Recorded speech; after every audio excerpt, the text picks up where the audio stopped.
Hello everyone, welcome to crack it. I hope आप सभी अच्छे होंगे। हम लोगों ने इससे पहले गुप्त साम्राज्य को शुरू किया था। गुप्त साम्राज्य में हमने पढ़ा था कि कौन कौन से शासक हुए थे। हमने श्रीगुप्त से लेकर श्रीगुप्त, घटोत्कच, चंद्रगुप्त प्रथम, समुद्रगुप्त, फिर चंद्रगुप्त द्वितीय, जिन्हें चंद्रगुप्त विक्रमादित्य के नाम से जानते हैं, इन सभी के बारे में देखा था। आज हम भाग 2 में या पार्ट 2 में यहाँ की प्रशासनिक, सामाजिक एवं धार्मिक स्थितियों के बारे में देखेंगे और इसके बाद कला एवं साहित्य के बारे में देखेंगे। तो आइए शुरू करते हैं। इस समय की प्रशासनिक व्यवस्था क्या थी?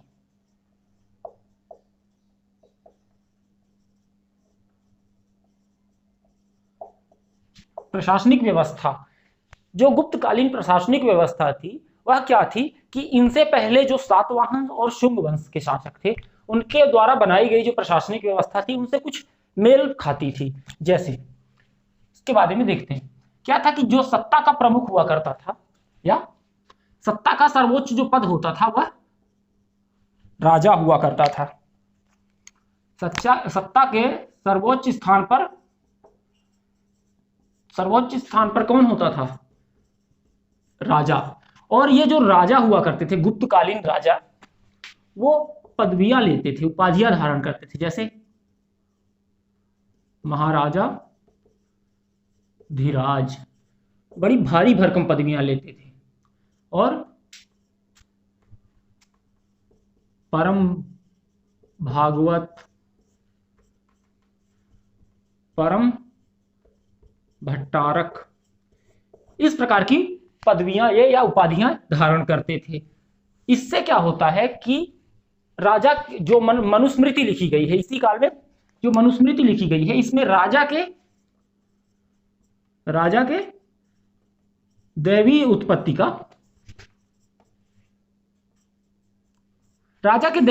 का सिद्धांत बताया गया है। किसमें? मनुस्मृति में।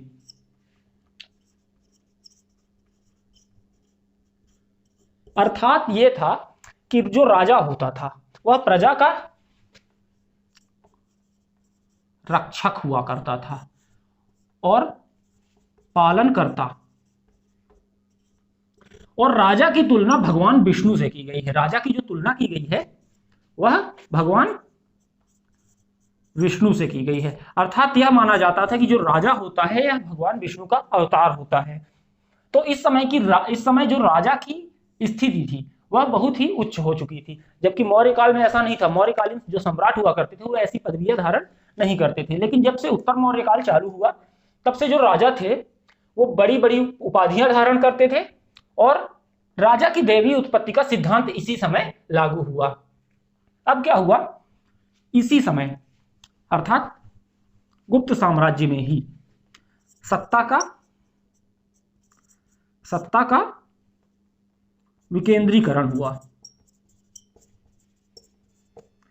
यह क्या है? सत्ता का विकेंद्रीकरण आज भी हम देखते हैं। जब भारतीय राज्य व्यवस्था के बारे में पढ़ते हैं तो भारतीय राज्य व्यवस्था में भी राष्ट्रपति, प्रधानमंत्री, इसके बाद जो सांसद होते हैं और राज्यों में मुख्यमंत्री, इसके बाद यहाँ के विधायक। तो इसी प्रकार इस समय भी राज्य का बंटवारा किया गया था। और जो सत्ता का विकेंद्रीकरण का सिद्धांत सबसे पहले जिसने दिया था वह कौन था?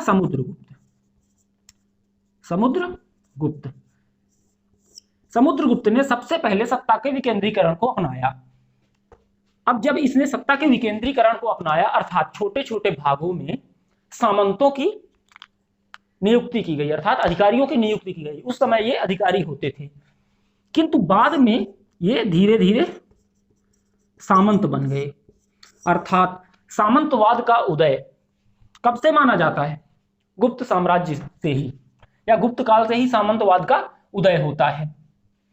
अब क्या है कि जो साम्राज्य हुआ करता था, गुप्त साम्राज्य, यह कुछ भागों में बटा था। जैसे आज के समय में भारतवर्ष हो गया, भारत के बाद उसके बाद प्रांत हो गए अर्थात राज्य, इसके बाद जिले, इसके बाद तहसील और ग्राम। इस समय अर्थात गुप्त काल में भी कुछ ऐसा ही बंटवारा किया गया था। तो जो सबसे बड़ा भूभाग होता था जो राजा के अधीन होता था वह क्या होता था? साम्राज्य राजा के अधीन होता था। अर्थात इसका प्रशासक कौन था? राजा या गोप्ता। ठीक। अब साम्राज्य जब टूटा, साम्राज्य के कुछ हिस्से किए गए तो बना प्रांत। क्या बना? प्रांत। प्रांत को ही देश और भुक्ति कहा गया है। और जो इसका प्रशासक होता था वह कौन होता था? उपरिक। इसका प्रशासक उपरिक होता था। अब प्रांत का जो बंटवारा हुआ वह किस में हुआ? विषय में। जब विषय में इसका बंटवारा हुआ तो इसका जो प्रशासक होता था वह कौन होता था? विषयपति। विषयपति। प्रांतों के बाद एक और बंटवारा हुआ, अर्थात जैसे ये विषय हो गए, ये जिले के समान होते थे। अब इसके बाद जो बंटवारा हुआ वह वीथी कहलाया। क्या? वीथी। और इसका जो प्रशासक होता था वह होता था आयुक्त। और वीथी बटे हुए थे ग्रामों में, ग्राम। और इसका जो मुखिया होता था या इसका प्रशासक यह ग्रामिक कहलाता था। इसका प्रशासक ग्रामिक कहलाता था। तो यह हो गया गुप्त काल में जो साम्राज्य का विभाजन होता था।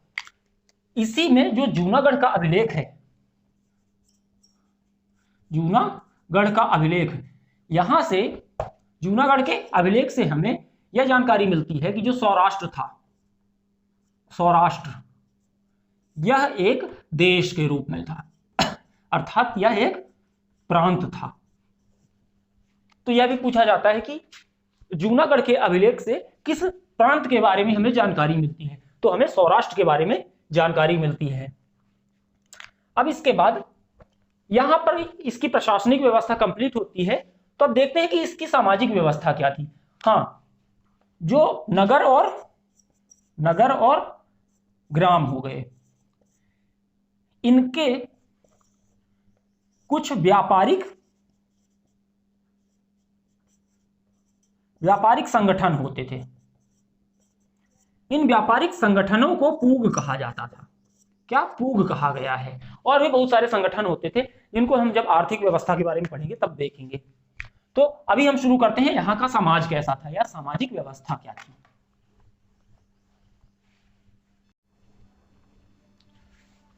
अब हम देखते हैं यहां की सामाजिक स्थिति। तो सामाजिक स्थिति जो थी, सामाजिक स्थिति, तो सबसे पहले जो शासक हुआ करते थे गुप्त, इनके बारे में देखते हैं कि ये कौन थे। तो इनके बारे में यह माना जाता है कि ये जो थे ये सातवाहनों के क्या थे? सामंत, है ना। ये गुप्त, अर्थात ये क्या थे? वैश्य। ये चीज याद रखनी है। अब क्या हुआ कि ये वैश्य थे, इन्होंने सबसे ज्यादा क्या काम किया कि ब्राह्मणों को भूमि दान की। क्या किया? ब्राह्मणों को भूमि दान। अब क्या था, इससे पहले का जो समय था, अर्थात मौर्योत्तर काल तक या मौर्य काल तक, इस काल में क्या थी? वर्ण व्यवस्था, वर्ण व्यवस्था। किंतु गुप्त काल आते आते वर्ण व्यवस्था का स्थान ले लिया जाति व्यवस्था ने, और जातियां भी बट गई किन में? उपजातियों में। ये उपजातियों में क्यों बटी, ये देखते हैं। क्या हुआ कि जब मौर्योत्तर काल आया या मौर्य काल से ही भारत में विदेशी आगमन होने लगा। विदेशी आक्रमण होते थे और विदेशी आकर के भारत में रहने लगते थे।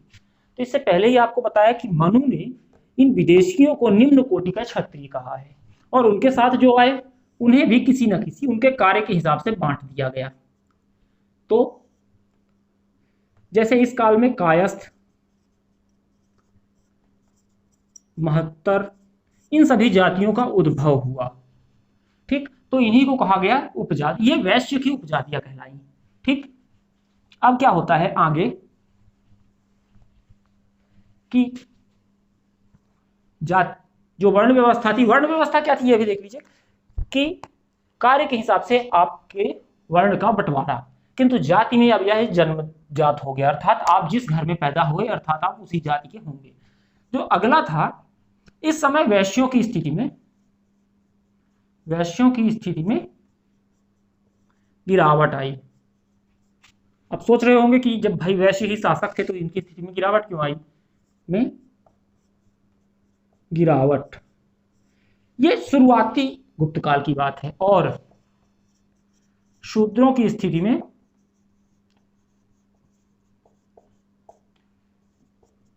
सुधार आया। क्या हुआ ऐसा? देखिए, इस समय जो अर्थव्यवस्था थी, जब आगे पढ़ेंगे अर्थव्यवस्था के बारे में तब भी देखेंगे इसे, क्या हुआ, व्यापार से शिफ्ट होने लगी अर्थव्यवस्था कृषि की ओर। तो जो वैश्यों की निर्भरता थी वह क्या थी? व्यापार में थी। और जो शूद्रों की निर्भरता थी वह किस में थी? कृषि में। तो व्यापार नष्ट हुआ और कृषि का उत्थान हुआ। तो वैश्यों की स्थिति में गिरावट आई किंतु शूद्रों की स्थिति में उत्थान हुआ। ये अब यहां पर देखते हैं कि इस समय महिलाओं की स्थिति क्या थी। तो एक साहित्य है याज्ञवल्क्य, इसमें हमें जानकारी मिलती है कि जो महिलाओं को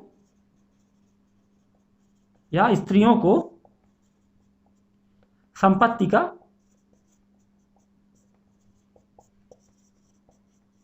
अधिकार दिया गया था इस समय। अर्थात ये था कि जो स्त्रियां होती थी वह अपनी संपत्ति को स्वयं अर्थात स्वयं के निर्णय से खरीद या बेच सकती थी। ठीक, तो ये याद रखना है। तो ये इसकी जानकारी हमें याज्ञवल्क्य से मिलती है। और किंतु इस काल में कुछ और कुप्रथाएं विकसित हुई, जैसे बाल विवाह,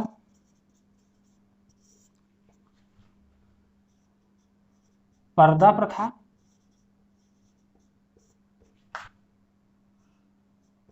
देवदासी प्रथा। तो दक्षिण भारत में हमें देखने को मिलता है देवदासी प्रथा और सती प्रथा।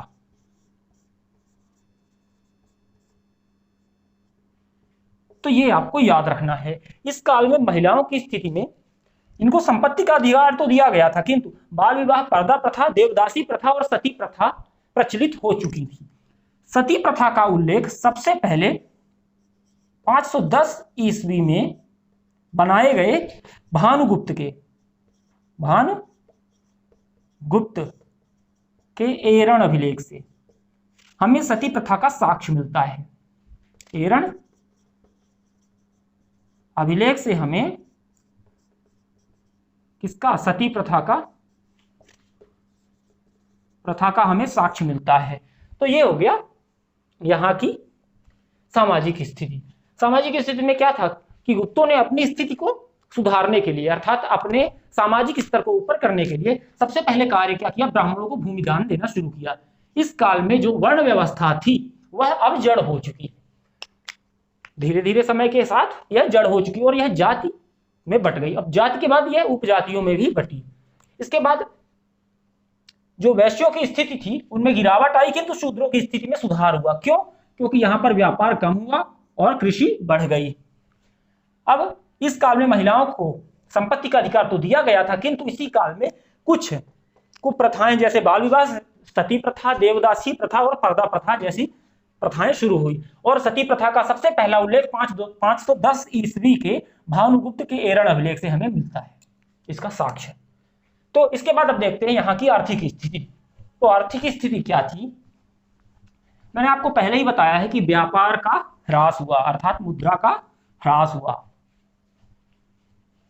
और इसका स्थान लिया कृषि ने। आर्थिक स्थिति, जो पहला कार्य हुआ वह क्या हुआ? मुद्रा जो चलती थी और वाणिज्य, इनका ह्रास हुआ। इसका पता कैसे चलता है हमें?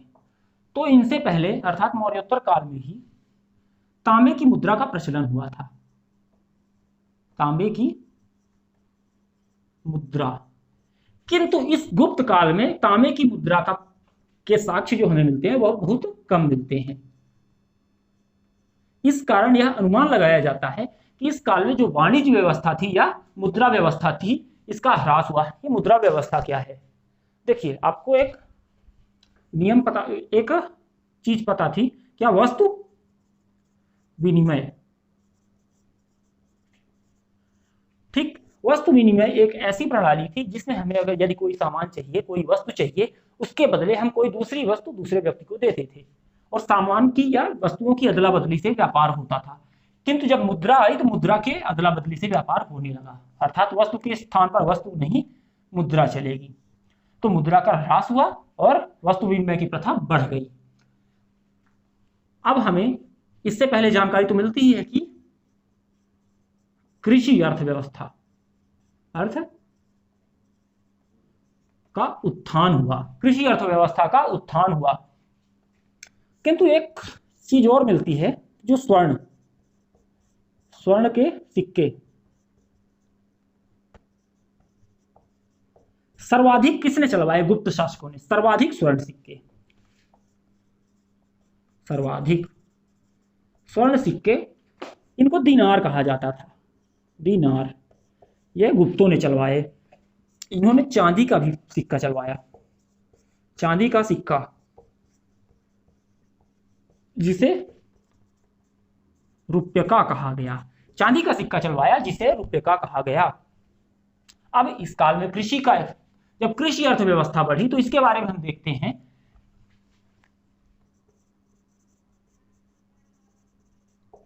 अब जब कृषि अर्थव्यवस्था बढ़ी तो इस समय के जो कृषि मंत्री थे, अर्थात जो इस समय के कृषि कार्य को देखते थे, वह कौन थे? अमर सिंह।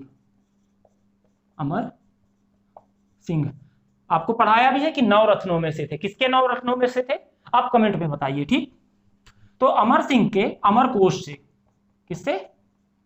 अमर कोश से हमें जानकारी मिलती है। इस प्रकार इस समय भूमि को 12 प्रकारों में बांटा गया था, अर्थात अमर सिंह के अमर कोश नामक पुस्तक से, इन्होंने अमर कोश नामक पुस्तक की रचना की। इससे हमें यह जानकारी मिलती है कि इस समय में भूमि को 12 प्रकारों में बांटा गया था। अब क्या? एक मंदसौर अभिलेख है। इससे हमें यह जानकारी मिलती है कि जो रेशम बुनकर थे, रेशम बुनकर, हाँ, ये पश्चिमी क्षेत्र छोड़कर अब मालवा की ओर क्या हुए? आने शुरू हो गए, क्योंकि इस काल में जो यूनान था या पश्चिमी देश थे, उनके साथ व्यापार में कमी आई थी। तो रेशम बुनकर थे, वह मालवा में आए और मंदसौर अभिलेख से हमें जानकारी मिलती है कि उन्होंने एक शिव मंदिर का निर्माण करवाया। यह चीज आपको याद रखनी है। अब मैंने अभी बताया आपको कि जो यूनान हो गया या पश्चिमी देश हो गए या मध्य एशिया, इनके साथ, पश्चिमी देशों के साथ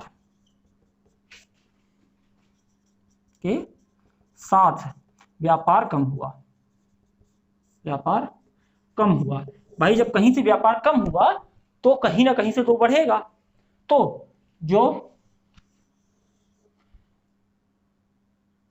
दक्षिण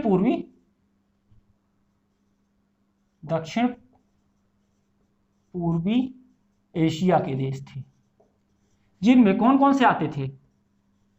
चीन, सुमात्रा, जावा और श्रीलंका, इन देशों के साथ व्यापार बढ़ा। इसकी जानकारी हमें कहां से मिलती है? इसकी जानकारी एक बंदरगाह हुआ करता था बंगाल में। बंगाल का एक बंदरगाह होता था, उसका नाम था ताम्र लिप्ति, जो दक्षिण पश्चिम एशियाई देशों के साथ व्यापार करने में जिसका प्रयोग किया जाता था। ठीक, तो यहां तक हमने देखा। अब क्या होता है कि इस काल में कुछ संघ बनते हैं। संघ अर्थात आज के समय में जो देखे जाएं तो संगठन, जैसे कुछ भारत में कृषि संगठन होते हैं, और अगर आप व्यापार कर रहे हैं तो व्यापारिक संगठन होते हैं। यदि आप शासकीय कर्मचारी हैं तो कर्मचारियों का संगठन होता है। इसी प्रकार इनमें भी कुछ संगठन थे, जैसे एक पहले ही आपको मैंने नाम बताया है पूग, इसे बाद में मैं लिखता हूं, आप बताइए, एक बार सोचिए मैंने इसके बारे में क्या बताया था। पूग के बाद आता है श्रेणी, और श्रेणी के बाद आता है नगर। ठीक, तो पूग क्या है? एक ही क्षेत्र में, अर्थात नगर, विभिन्न नगर और ग्राम, नगर और ग्राम के विभिन्न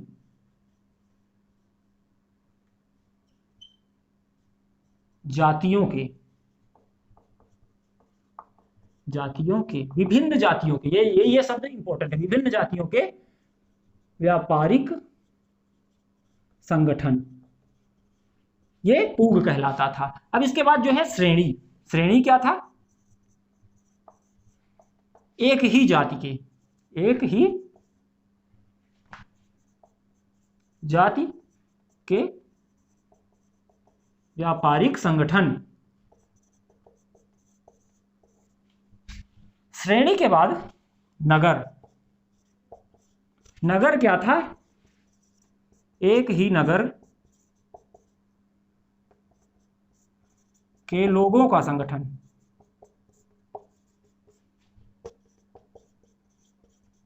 तो इस प्रकार के संगठन गुप्त काल में बने हुए थे।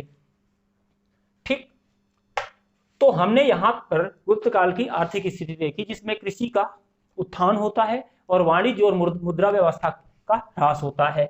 इसके बाद अब हम देखते हैं यहाँ की धार्मिक स्थिति के बारे में।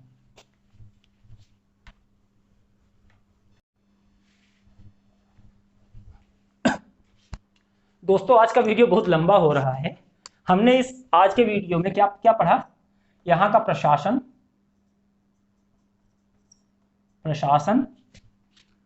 समाज और आर्थिक स्थिति, अर्थात हमने 3 चीजें कंप्लीट की। अभी 3 चीजें ही और बच रही हैं। तो आज का वीडियो अगर आज के वीडियो में करेंगे तो बहुत ज्यादा लंबा हो जाएगा। 3 चीजें हैं क्या क्या, ये आप देख लीजिए। पहला है धर्म, दूसरा है साहित्य और तीसरा है कला। तो ये 3 चीजों को करने में जितना भी वीडियो गया है इतना ही और बच जाएगा, इसलिए आज के लिए बस इतना ही करते हैं। इसे हम अगले वीडियो में कंप्लीट करेंगे। तो आज के लिए बस इतना ही करते हैं। धन्यवाद।